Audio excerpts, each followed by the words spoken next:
दोस्तों ये कहानी है एक ऐसे नाकारा और बेरोजगार लड़के की जिसकी अचानक से $3 मिलियन की लॉटरी लग जाती है। लेकिन उसके पास इतने पैसे देखकर कुछ गोल्ड डिगर लड़कियां उसके पीछे पड़ जाती हैं और उससे जबरदस्ती शादी करना चाहती हैं। तो कहानी की शुरुआत में हम देखते हैं बागड़ बिल्लो और उसके बॉयफ्रेंड डोगेश को। बागड़ बिल्लो डोगेश से बहुत प्यार करती थी और हमेशा उसका ख्याल रखती थी, जैसे उसको कब खाना है, कब पीना है, कब हगना है, कब मूतना है, वगैरह वगैरह। लेकिन वहीं डोगेश को बागड़ बिल्लो की जरा भी परवाह नहीं थी और उसका ज्यादातर ध्यान अपने काम पर ही रहता था। हम देखते हैं कि आज डोगेश का हैप्पी वाला बर्थडे है, तो बागड़ बिल्लो उसको खुश करने के लिए कुछ एक्साइटिंग सा प्लान कर रही है। इसी की दूसरी तरफ हम देखते हैं पप्पू पिचकारी को, जो कि एक अय्याश लौंडा है, जिसका काम बस इतना सा है कि लड़कियों को अपने घर बुलाओ और उनको बजाकर आगे बढ़ो, जिसका प्यार और कमिटमेंट जैसी चीजों से तो दूर दूर तक नाता नहीं है। आगे हम बागड़ बिल्लो को देखते हैं, जो कि अपने बॉयफ्रेंड डोगेश के लिए एक सरप्राइज पार्टी रख रही है। वहीं उसकी बेस्ट फ्रेंड बलगम उसे कहती है कि तुमने तो कुछ ज्यादा ही कर दिया, इतना तो तेरा बॉयफ्रेंड डिजर्व भी नहीं करता। लेकिन बागड़ बिल्लो तो उसके प्यार में अंधी हो चुकी थी, इसलिए उसने वेगस की 2 टिकट्स भी बुक कर ली थी ताकि वो और डोगेश वीकेंड पर वहां पर जाकर एंजॉय कर सकें। फिर थोड़ी देर बाद हम देखते हैं कि डोगेश भी वहां पर आ जाता है और बागड़ बिल्लो उसे सरप्राइज देने के लिए अंदर ले जाने लगती है। लेकिन तभी डोगेश उसे कहता है कि नहीं नहीं, मैं ये सब नहीं कर सकता, मैं तुमसे काफी दिनों से कुछ कहना चाहता था।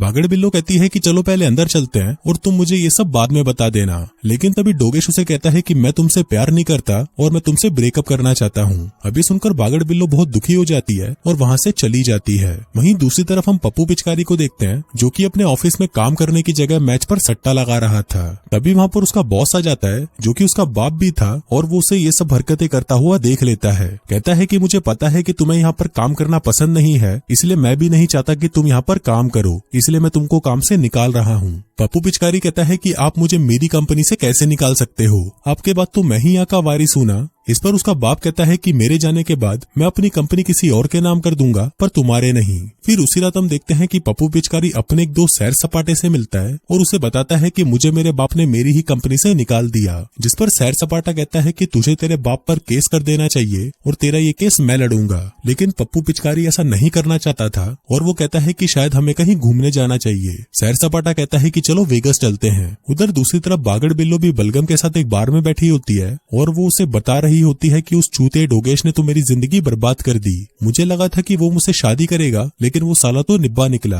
तभी बलगम उसे कहती है कि चलो कहीं घूमने चलते हैं, इससे तुम्हारा मूड भी अच्छा हो जाएगा। जिसके बाद वो उसे वेगस की वही 2 टिकटें दिखाते हुए कहती है कि चलो वेगस चलते हैं। अभी चारों वेगस पहुंच जाते हैं और वहां पर जाकर बहुत मस्ती करते हैं। पप्पू पिचकारी तो साला ठरकी था, इसलिए वो जाते ही सबसे पहले 3-4 लड़कियों को बजा डालता है। आगे जब वो दोनों अपने रूम में जाते हैं तो वो देखते हैं कि वहाँ पर पहले से ही बलगम और बागड़ बिल्लो मौजूद थी, जो कि उनके वॉशरूम में नहा रही थी। अब ये दोनों लड़कियां उन दोनों को देखकर उन्हें चोर समझ लेती हैं और उनके ऊपर चढ़कर उन्हें कुत्ते की तरह मारने लगती हैं। लेकिन फिर बाद में उनको पता चलता है कि गलती से इन चारों को एक ही रूम दे दिया गया है। आगे बागड़ बिल्लो होटल के रिसेप्शन पर आती है और मैनेजर से कंप्लेंट करती है कि उन चारों को 2 अलग अलग कमरे दिए जाएं। लेकिन मैनेजर उसे कहता है कि होटल के सभी कमरे फुल हैं, इसलिए उन चारों को एक ही कमरे में एडजस्ट करना होगा। अब ये सुनकर बागड़ बिल्लो गुस्सा हो जाती है और उससे झगड़ा कर लेती है, जिसे माफी के तौर पर वो होटल का मैनेजर उसे 2 शॉपिंग के वाउचर दे देता है। अब ये देखकर पप्पू पिचकारी भी उस मैनेजर के पास जाता है और उसे इस तरह अपनी बातों में फंसा लेता है कि वो मैनेजर उसे बहुत सारे VIP शॉपिंग के पासेस दे देता है, जिससे वो महंगी महंगी चीजों को फ्री में ले सकते थे। अब वो चारों एक लैम्बोर्गिनी रेंट करते हैं, जिसके बाद आज रात उनका पार्टी करने का प्लान होता है। लेकिन पप्पू पिचकारी और उसका दोस्त बागड़ बिल्लो और बलगम से कुछ ज्यादा ही चेप हो रहे थे, जिस वजह से वो दोनों नाराज होकर वहाँ से जाने लगती हैं। लेकिन तभी पप्पू पिचकारी बागड़ बिल्लो को आवाज लगाता है और उसे अपने साथ एक ड्रिंक पर चलने के लिए पूछता है। पहले तो बागड़ बिल्लो उसे मना कर देती है, लेकिन फिर पप्पू पिचकारी उसे जैसे तैसे करके कन्विंस कर लेता है, जिसके बाद वो दोनों ड्रिंक लेने के लिए एक रेस्टोरेंट में जाते हैं। फिर बातों ही बातों में पप्पू पिचकारी बागड़ बिल्लो को बताता है कि मुझे मेरे बाप ने मेरी ही कंपनी से निकाल दिया, इसलिए मैं यहाँ पर मजे करने आया हूँ। बागड़ बिल्लो कहती है कि मेरे मंगेतर ने मुझे डंप कर दिया, इसलिए मैं यहाँ पर उसे भुलाने आई हूँ। अब धीरे धीरे करके वो दोनों एक दूसरे के साथ काफी फ्रेंडली हो जाते हैं, जिसके बाद वो दोनों खूब सारी ड्रिंक करते हैं और पूरी रात पार्टी करते हैं। फिर पार्टी के दौरान वो दोनों एक दूसरे से कहते हैं कि हम दोनों एक जैसे ही हैं, इसलिए हमें अभी बेडरूम में जाकर मजदूरी करनी चाहिए। जिसके बाद वो दोनों एक दूसरे को चूसते हुए बेडरूम में जाते हैं और पूरी रात दबाकर मजदूरी करते हैं। फिर अगली सुबह जब बागड़ बिल्लो की आंख खुलती है तो वो अपनी उंगली में वेडिंग रिंग देखकर हैरान हो जाती है। तभी उसकी नजर एक नोट पर पड़ती है, जो कि पप्पू पिचकारी उसके लिए छोड़कर गया था, जिस पर वो उसे अपनी वाइफ बुला रहा था। अब ये देखकर बागड़ बिल्लो की फट जाती है और तभी उसे याद आता है कि कल रात शराब के नशे में बागड़ बिल्लो और पप्पू पिचकारी ने एक दूसरे से शादी कर ली थी। उधर पप्पू पिचकारी भी सैर सपाटे को बता देता है कि भाई कल रात मैंने नशे में बागड़ बिल्लो से थोड़ी सी शादी कर ली। अब ये सुनकर सैर सपाटा हैरान हो जाता है और उससे पूछता है कि भाई अब तू क्या करेगा। तभी बागड़ बिल्लो भी वहाँ पर बलगम को लेकर आती है और उनके साथ बैठकर नाश्ता करने लगती है। इसी दौरान मौका देखकर पप्पू पिचकारी बागड़ बिल्लो को खोपचे में ले जाता है और उसे कहता है कि कल रात हमारे बीच में जो कुछ भी हुआ वो बस एक गलती थी, इसलिए तुम्हें चिंता करने की कोई जरूरत नहीं है। जिस पर बागड़ बिल्लो कहती है कि तुम मुझे डंप करने आए हो, मैंने तो सोचा था कि मैं तुम्हें डंप करूंगी, लेकिन तुम तो मेरी ही बातें मुझे बोल रहे हो। अब धीरे धीरे उन दोनों की बातें लड़ाई में बदल जाती है, जिसके बाद बागड़ बिल्लो गुस्से में पप्पू पिचकारी को एक सिक्का देती है और उसे कहती है कि तेरे जैसे भिखारी के लिए ये पैसे काफी रहेंगे। लेकिन तभी पप्पू पिचकारी वो सिक्का लॉटरी मशीन में डाल देता है और वहाँ से जाने लगता है। पर तभी उस मशीन में से जोर की आवाज आती है और जब वो पीछे मुड़ता है तब उसे पता चलता है कि उसे उस मशीन से पूरे 3 मिलियन डॉलर की लॉटरी लगी है।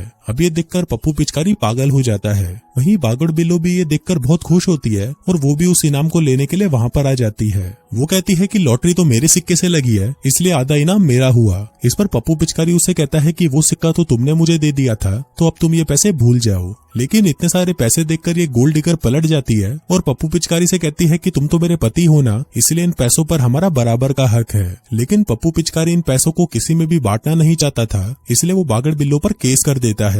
फिर कोर्ट में पप्पू पिचकारी का वकील सैर सपाटा कहता है कि ये लड़की पैसों के लालच में आकर मेरे क्लाइंट को जबरदस्ती अपना पति बता रही है और ये साली 1 नंबर की गोल्ड डिगर है। तभी इस पर बागड़ बिल्लो जज को वो नोट दिखाती है जो कि पप्पू पिचकारी ने उसके लिए लिखा था और इसके साथ साथ वो उसे एक वीडियो क्लिप भी दिखाती है जिसमें वो दोनों कबूल कर रहे होते हैं कि वो दोनों शादीशुदा हैं। अब ये सब देखकर जज कहता है कि ऐसा केस मैंने पहली बार देखा है कि शादी के अगले दिन ही तुम दोनों शादीशुदा होने से मना कर रहे हो, इसलिए मैं तुम दोनों को 6 महीने का टाइम देता हूँ। अगर तुम दोनों के रिश्ते सुधर गए तो ये पैसे तुम दोनों में बराबर बांट दिए जाएंगे, लेकिन अगर ऐसा नहीं हुआ और तुम दोनों में से किसी ने टाइम से पहले तलाक की मांग करी तो ये पैसा दूसरे को दे दिया जाएगा और तब तक सरकार इन पैसों को फ्रीज कर रही है। अब ये फैसला सुनकर उन दोनों की फट जाती है, जिसके बाद वो दोनों डिसाइड करते हैं कि 6 महीनों तक वो दोनों शादीशुदा होने का नाटक करेंगे ताकि जज को लगे कि हम दोनों एक साथ बहुत खुश हैं। अगले दिन बागड़ बिल्लो अपना सारा सामान लेकर पप्पू पिचकारी के घर पर शिफ्ट हो जाती है, लेकिन इसी के साथ उन दोनों ने ये भी सोच लिया था कि वो दोनों एक दूसरे को इतना परेशान कर देंगे कि कोई एक 6 महीने से पहले ही तलाक की मांग कर लेगा, जिससे सारे पैसे दूसरे को मिल जाएंगे।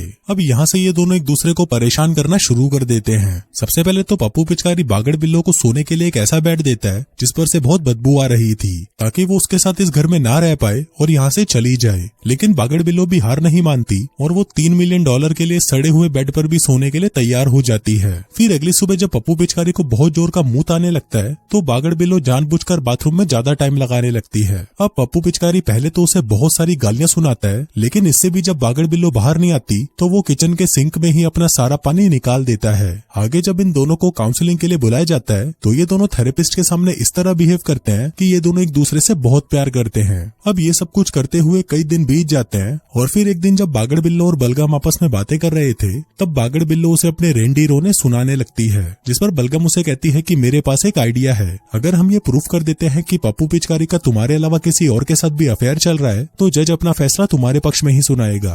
उधर दूसरी तरफ सैर सपाटा भी पप्पू पिचकारी को यही प्लान बता रहा होता है कि अगर तुम्हारी पत्नी का अफेयर किसी और से हो जाए तो सारे पैसे तुम्हारे हो जाएंगे। जिसके बाद अगले दिन वो दोनों अपने अपने प्लान पर काम करने लगते हैं। उधर पप्पू पिचकारी सुबह सुबह बागड़ बिल्लो के मिल्क शेक में बहुत सारी वाइग्रा की दवा मिला देता है, जिसके बाद जब वो अपने ऑफिस में होती है तो वहाँ पर उसे इतनी ज्यादा ठरक चढ़ जाती है कि वो अपने बॉस के लिए घोड़ी तक बनने को तैयार हो जाती है। वहीं दूसरी तरफ पप्पू पिचकारी के घर पर 2 मालदार लड़कियां आती हैं जो उसे कहती हैं कि हमारे घर का दरवाजा लॉक हो गया है और जब तक कोई आकर उसे खोल नहीं देता तब तक क्या हम और हमारे दोस्त आपके यहाँ पर रुक सकते हैं। अब पप्पू पिचकारी ये मौका कहाँ छोड़ने वाला था और वो उन दोनों को अपने घर के अंदर बुला लेता है। इसके बाद वो सैर सपाटे को कॉल लगाता है और कहता है कि भाई जल्दी से घर आ जा, आज तो हम पूरी रात दबाकर संभोग करेंगे। लेकिन ये सुनते ही सैर सपाटा उसे कहता है कि भोसड़ी के ये तेरी उस नकली बीबी का प्लान है और वो तुझे फंसाकर सारा पैसा अपने अंदर करना चाहती है। अभी सुनकर पप्पू पिचकारी को भी एक आइडिया आता है, जिसके बाद वो अपने घर पर अपने कुछ लीचड़ और हरामी दोस्तों को बुला लेता है जो कि आते ही उन सभी लड़कियों पर टूट पड़ते हैं और उन्हें घोड़ी बनाने लगते हैं। अब ये देखकर वो सारी लड़कियां डर जाती हैं और वहाँ से चली जाती हैं। फिर एक दिन पप्पू पिचकारी अपनी एक दोस्त को काउंसलर बनकर बागड़ बिल्लो को फोन करने को कहता है, जिसके बाद वो उसे फोन करती है और उसे कहती है कि आज की काउंसलिंग फ्राइडे को होगी। अभी सुनकर बागड़ बिल्लो खुश हो जाती है और मजे से बाथटब में नहाने लगती है। लेकिन तभी उसे अचानक पप्पू पिचकारी के घर से बाहर जाने की आवाज आती है। अब उसे थोड़ा अजीब तो लग रहा था, इसलिए वो तुरंत काउंसलर को फोन लगा देती है, जहाँ पर उसे पता चलता है कि उनकी मीटिंग तो आज ही है। अभी सुनकर वो जल्दी से तैयार होकर बाहर आती है और टैक्सी करके काउंसलर के पास जाने लगती है। पर तभी पप्पू पिचकारी उसे कॉल करता है और उसे कहता है कि तुम्हारा पर्स तो मेरे पास है, तो तुम टैक्सी वाले को पैसे कैसे दोगी। अभी सुनकर वो टैक्सी वाला कार को रोक देता है और बागड़ बिल्लो को कार से बाहर जाने को कहता है। बागड़ बिल्लो कहती है कि तुम जो बोलोगे मैं वही करूंगी, प्लीज मुझे उस काउंसलर के पास ले चलो। टैक्सी ड्राइवर कहता है कि ठीक है, जल्दी से तुम मुझे अपने बब्बे दिखा दो। अब बागड़ बिल्लो पहले तो उसे मना कर देती है, लेकिन फिर बाद में वो उसे अपना एक बब्बा दिखाती है, जिसके बदले वो उसे वहां तक पहुंचा देता है। उधर पप्पू पिचकारी भी जैसे तैसे करके उसे लड़ता झगड़ता हुआ काउंसलर के पास पहुंच जाता है। अगले रात को जब पप्पू पिचकारी अपने घर पर आता है तो वो देखता है कि बागड़ बिल्लो ने वहाँ पर उसके माँ बाप को बुला रखा है। दरअसल यहाँ पर बागड़ बिल्लो पप्पू पिचकारी के माँ बाप की नजरों में अच्छी बनकर उनका दिल जीतना चाहती थी, ताकि बाद में वो कोर्ट में अपने बेटे का नहीं बल्कि उसका साथ दें। लेकिन इस पर पप्पू पिचकारी उसे कहता है कि ये लड़ाई हम दोनों के बीच में है, तो कम से कम तुम मेरे माँ बाप को इसमें मत घसीटो। अब बागड़ बिल्लो उसकी बात मान जाती है, जिसके बाद वो दोनों मिलकर डिनर करते हैं और बातें करते हैं। अगली सुबह जब पप्पू पिचकारी अपना सामान ढूंढ रहा था तो उसके हाथ बागड़ बिल्लो की वो अंगूठी लग जाती है, जो कि उसे डोगेश ने दी थी। अब वो उस अंगूठी को लेकर डोगेश से मिलने जाता है और उसे बताता है कि बागड़ बिल्लो तो अभी भी तुझसे बहुत प्यार करती है और वो रात भर तेरे बारे में ही सोच सोच कर अपनी गुफा को गीली करती रहती है। वो कहता है कि कल वो पार्क में घूमने आ रही है, तो अगर तुम चाहो तो तुम भी वहाँ पर आकर उससे बात कर सकते हो। फिर अगली सुबह हम देखते हैं कि पप्पू पिचकारी अपने सभी दोस्तों को पार्क में मिलने के लिए बुलाता है, जहाँ पर बागड़ बिल्लो भी बलगम के साथ वहाँ पर पहुँच जाती है। उधर पप्पू पिचकारी कुछ छोटे बच्चों के साथ खेल रहा था, जिसको देखकर बागड़ बिल्लो उसकी तरफ अट्रैक्ट होने लगती है। आगे जब वो दोनों घूम रहे होते हैं तभी पप्पू पिचकारी बाथरूम का बहाना लगाकर वहाँ से गायब हो जाता है, पर उसके जाते ही वहाँ पर डोगेश आ जाता है, जिसको देखकर बागड़ बिल्लो हैरान रह जाती है। तभी डोगेश उसके पास आता है और उससे अपनी नीच हरकतों के लिए माफी मांगने लगता है।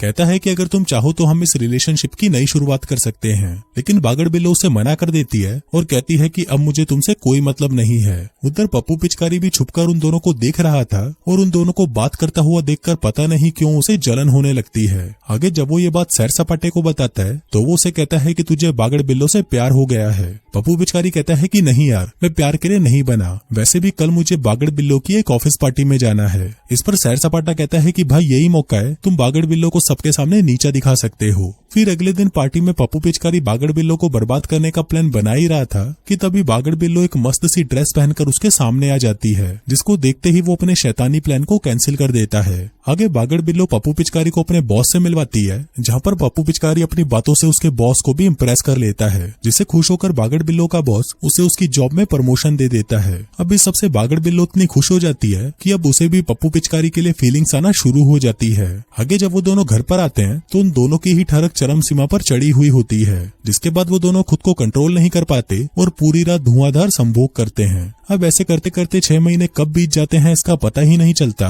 और फाइनली उनके केस के फैसले का दिन भी आ जाता है। सुबह सुबह जब बागड़ बिल्लो तैयार होकर कोर्ट जाने के लिए बाहर निकलती है तो उसके सामने डोगेश आ जाता है और वो उसे कहता है कि अगर तुम चाहो तो हम दोबारा एक हो सकते हैं। जिसके बाद वो उसे वही वाली अंगूठी दिखाता है जो कि उसने एंगेजमेंट वाले दिन दी थी। अभी अंगूठी देखकर बागड़ बिल्लो हैरान हो जाती है और वो समझ जाती है कि अंगूठी पप्पू पिचकारी ने ही डोगेश को दी होगी, ताकि बागड़ बिल्लो वापस डोगेश के पास चली जाए और सारा पैसा पप्पू पिचकारी के नाम हो जाए। अभी जानकर बागड़ बिल्लो का दिल टूट जाता है और वो गुस्से में वहाँ से चली जाती है। फिर कोर्ट की सुनवाई के वक्त जज उन दोनों से पूछता है कि क्या वो दोनों पति पत्नी की तरह एक दूसरे के साथ रहना चाहते हैं, जिस पर बागड़ बिल्लो कहती है कि नहीं, मुझे पप्पू पिचकारी से तलाक चाहिए और उसके पैसों में से एक फूटी कौड़ी भी नहीं चाहिए। अब ये सुनते ही पप्पू पिचकारी की बोलती बंद हो जाती है। तभी बागड़ बिल्लो उसके पास आती है और डोगेश की दी हुई अंगूठी उसके सामने रखकर वहाँ से चली जाती है। अब फाइनली पप्पू पिचकारी ये केस जीत जाता है, लेकिन ना जाने वो इस केस को जीतने से खुश नहीं था। अब ऐसे ही कुछ दिन बीत जाते हैं और हम देखते हैं कि वो दोनों एक दूसरे के बिना उदास रहने लगते हैं। बागड़ बिल्लो तो इतनी ज्यादा परेशान हो जाती है कि वो अपनी जॉब ही छोड़ देती है और इस शहर को भी छोड़कर जाने का फैसला कर लेती है। उधर पप्पू पिचकारी से भी अब रहा नहीं जाता तो वो बागड़ बिल्लो का पता लगाने के लिए उसकी बेस्ट फ्रेंड बलगम के पास जाता है, लेकिन वो उसे कहती है कि मुझे भी नहीं पता कि बागड़ बिल्लो आखिर गई कहाँ। फिर एक दिन घर की सफाई करते हुए पप्पू पिचकारी को एक फोटो मिलती है जो कि एक लाइट हाउस की थी। अब ये देखकर पप्पू पिचकारी को याद आता है कि बागड़ बिल्लो ने उसे एक बार बताया था कि उसे इस लाइट हाउस के पास घूमना बहुत पसंद है। अब पप्पू पिचकारी भागते हुए उस लाइट हाउस के पास पहुंच जाता है और उसे वहां पर बागड़ बिल्लो मिल जाती है, जो कि वहां पर उदास खड़ी हुई थी। पप्पू पिचकारी भागकर उसके पास आता है और उससे अपनी गलतियों की